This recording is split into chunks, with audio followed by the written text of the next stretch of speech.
이 200개나 되는 많은 기업들 중에 뒤늦게 사이클을 반영하는 기업이 항상 있었던 거죠. 우리가 고를 수 있는 방법이 남아있다고 좀 말씀드리고 싶어요.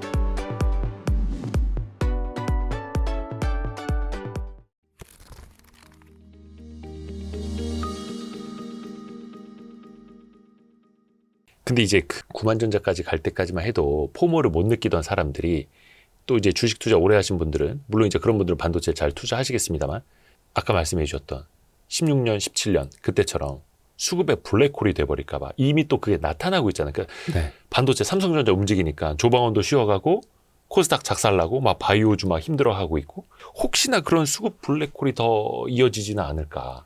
대표님은 어떻게 보세요? 그럴 수 있고 지금 이제 그런 모습이 서서히 나타나고 있거든요. 그래서 이제 일단 돈이 한 장 없이 있는 게 아니니까 뭘 팔아서 이제 사는 그런 모습이 보이는데 그때는 이제 많이 오른 기존 주도주 이거에서 약간 매물이 나온 것 같아요. 근데 제 생각에는 아까도 반도체가 계속 밀고 올라갈 수 없이 한두 달 조정할 수도 있고 이럴 때는 또 기존 주도주가 또 다시 올라갈 거예요. 왜냐하면은 다 실적이 기반이 되기 때문에 그래요. 그러니까 기존 주도주 예를 들면 뭐 조방원이요? 예, 그냥 편하게 조방원이면 뭐 조선은 이제 저는 맨 뒤이긴 하지만 예, 방산이나 원자력이라고 표현하기보다는 이제 데이터 센터용 에너지 인프라 또는 에너지 공급하는 송배전 전력기기 설비 뭐 이런 쪽인데 조방전. 예, 그런 쪽들인데 다 실적들이 좋습니다. 그리고 실적이 발표되면은 또 조정했던 것들을 메이크업 할 거고요. 그 다음에 수주도 이제 방산 쪽도 이따 말씀드리겠지만 뭐 방산 쪽 수주도 계속 나올 거고 그렇기 때문에 그런 부분이 있어요. 근데 지금 약간 이제 아직 라이센스 아웃이나 기다렸던 이런 것들이 안 나오는 바이오들이 먼저 이제 약간 피해를 보고 있죠. 네.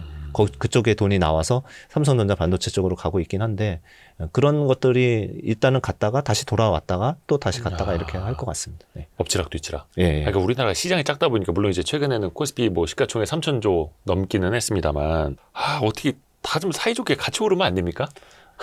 그래서 그러니까 그 종목을 5종목을 가져가건 섹터를 한 세 개 섹터로 예, 분산을 해놓으면 아주 편합니다. 예. 그렇죠. 그래서 예. 포트폴리오 전략이 필요한 거죠. 예. 몰빵이 아니라. 그렇죠. 예. 왜냐면 저쪽에서 코스닥에도 사람이 있어요. 바이오에도 사람이 있어요. 막 이러고 있거든요. 네. 조금 더 그렇게 갈 수가 있습니다. 그때도 그랬거든요.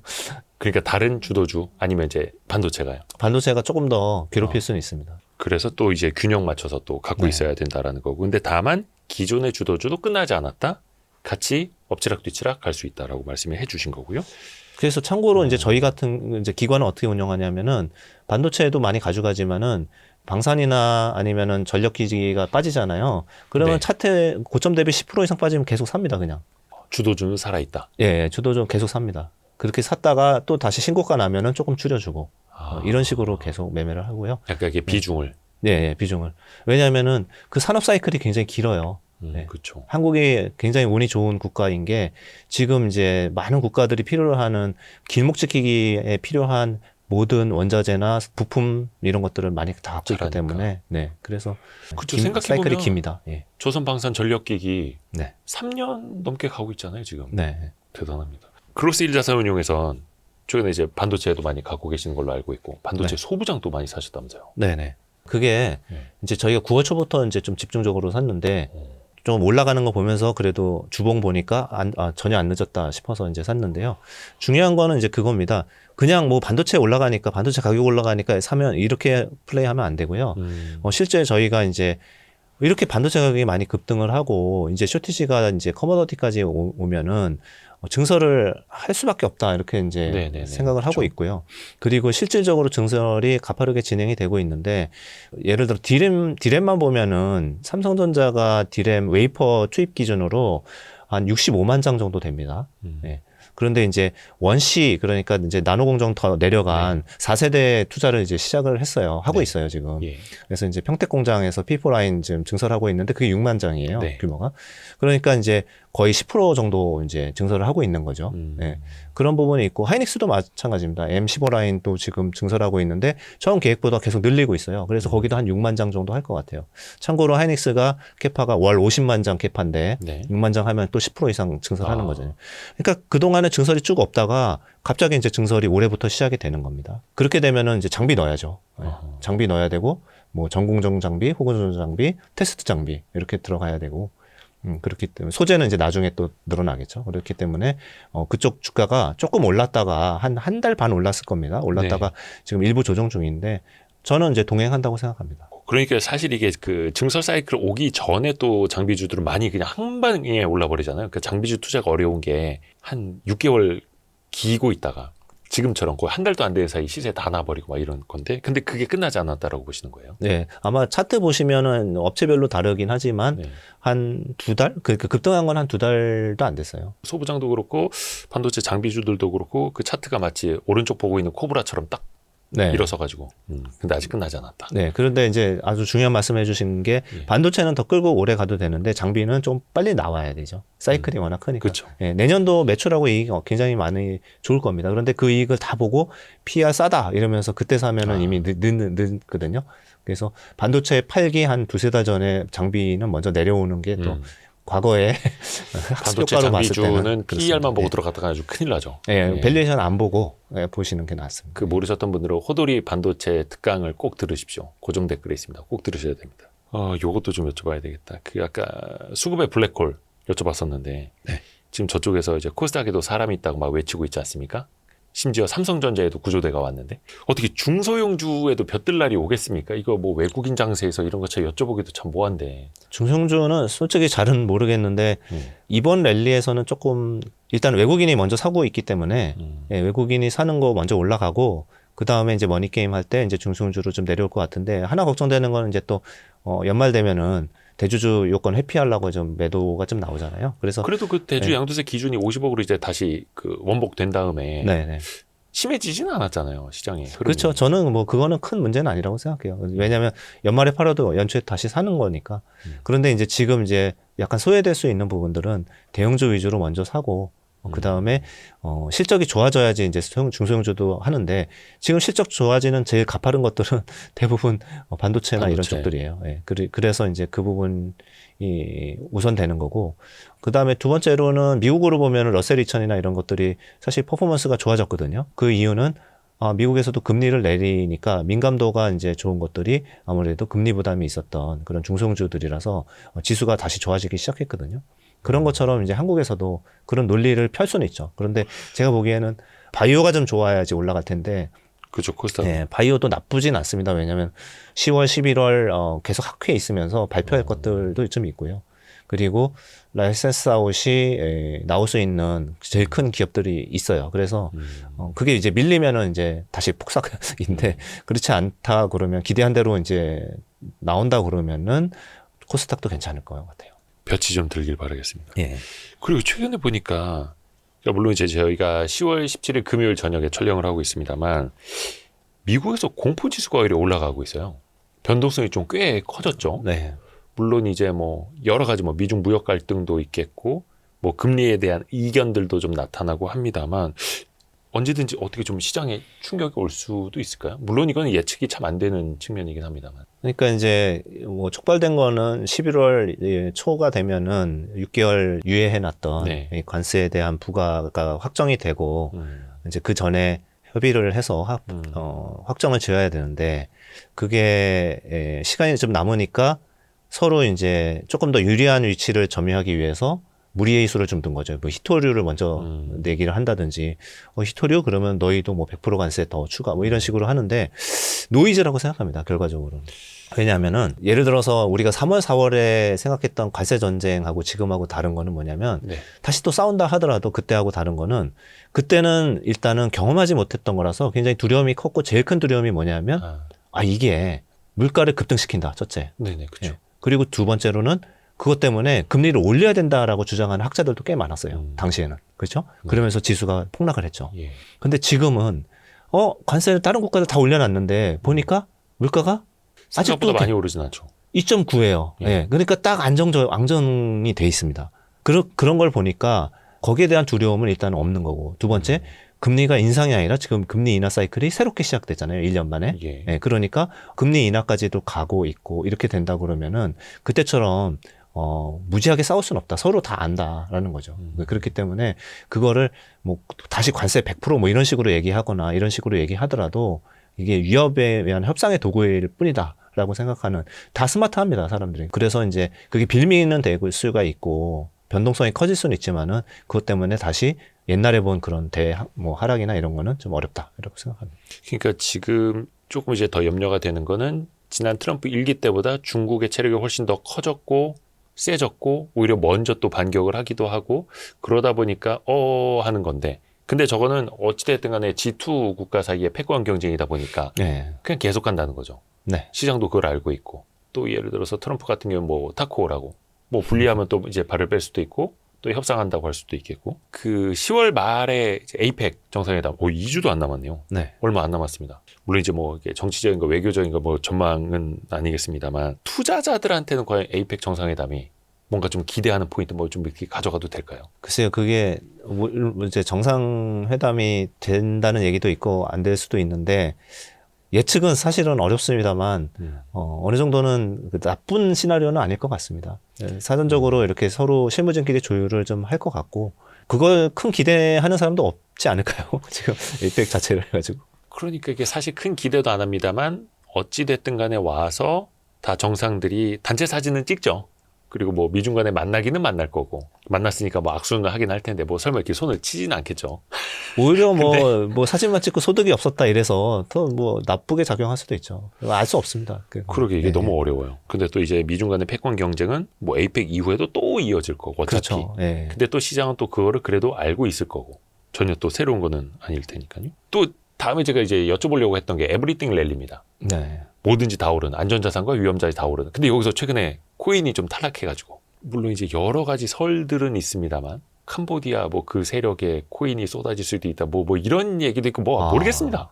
그 시간 이제 예측이 안 되니까 일단은 그 전까지만 하더라도 그렇죠. 예. 금값도 올라, 주식도 올라, 채권도 올라, 달러도 올라, 이런 에브리띵 랠리의 요인은 좀 어떻게 봐야 됩니까? 그 에브리띵 랠리가 사실 무서운 말인데 어떻게 보면은 이제 쉽게 얘기하면은 그 자산들이 뭐 엄청난 밸류를 창출하면서 그게 자산 가격이 막 올라가는 AI 부분은 그런 게 있지만 네. 그렇지 않은 금까지도 다 뭐 신고가의 랠리를 하고 있잖아요. 네. 이런 건 뭐냐면 그냥 결과적으로 돈의 가치가 그냥 없어지고 있다라는 거잖아요. 그냥 네. 그것들을 사는 돈의 가치가 떨어지니. 예, 돈의 가치가 없어지는 거고, 저는 계속해서 이제 경기는 둔화되는데 돈이 많이 풀려서 유동성 랠리가 될 거라고 이제 계속 말씀을 드리긴 했거든요. 어떤 포럼이나 네, 뭐 이런 네. 데서.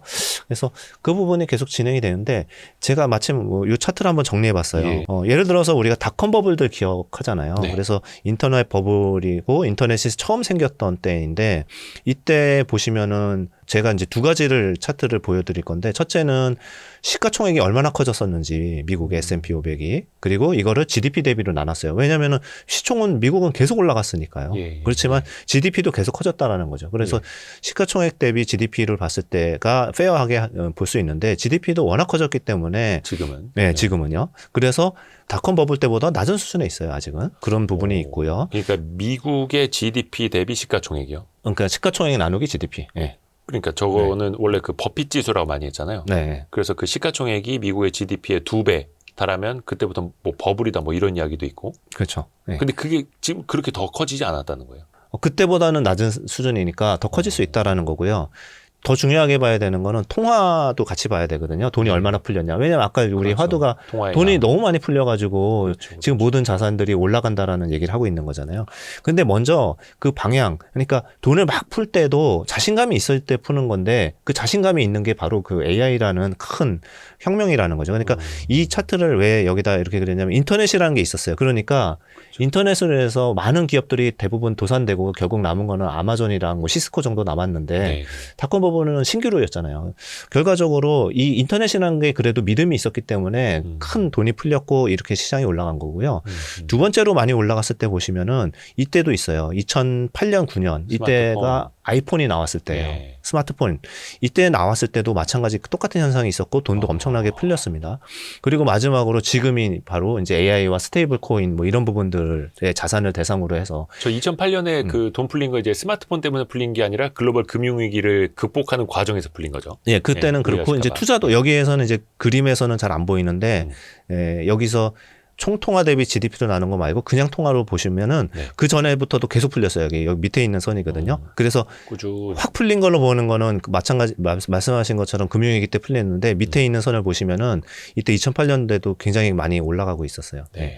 그러니까 이때 돈을 많이 풀 때는 항상 이런 마일스톤 같은 4차 산업혁명 같은 이러한 뭔가 혁신적인 게 있었던 거고 예. 그쪽의 기업으로 대출이 엄청나게 나간 거고요. 투자가 엄청나게 된 거죠. 예. 그렇게 하면서 이제 버블을 형성하고 다시 꺼지고가 반복을 했는데 지금도 마찬가지인데 지금은 통화 대비로 보면은 아직 더 올라갈 수 있다라는 생각이 들어요. 왜냐면은 이때 보세요. 이때 2000년 초반에 있는 이 GDP 대비 통화량 대비해서 GDP 대비 통화량이 몇 배가 올라갔는데 그렇죠. 주가의 시가총액 대비 GDP는 그렇게 많이 신고가를 올라가지 못했거든요.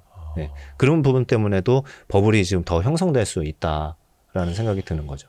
어떻게 보면은 이제 풍선에다가 불어넣을 수 있는 공기의 양이 더 많아졌는데 네, 풍선의 크기는 과거랑 비슷하다 이런 느낌입니까? 네 맞습니다. 네. 돈이 어마어마하게 풀렸어요. 근데 뭐 말씀드린 경우에 요거 좀 더 보겠습니다. 예. 미국이 정부가 부채를 계속 발행을 해가지고 예. 돈을 미국 IRA 정부 부채. 법안 만들어가지고 엄청나게 돈을 뿌렸잖아요. 그렇죠. 그런데 이제 바이든 행정부 때 늘어난 돈이 12조 달러예요. 정부 부채만. 예. 네. 늘어난 것만. 늘어난 것만. 그래서 22조 달러에 시작해서 36조 달러에서 끝났잖아요. 예. 그리고 이제 트럼프도 지금 뭐 연 1조 달러씩은 늘리고 있을 겁니다.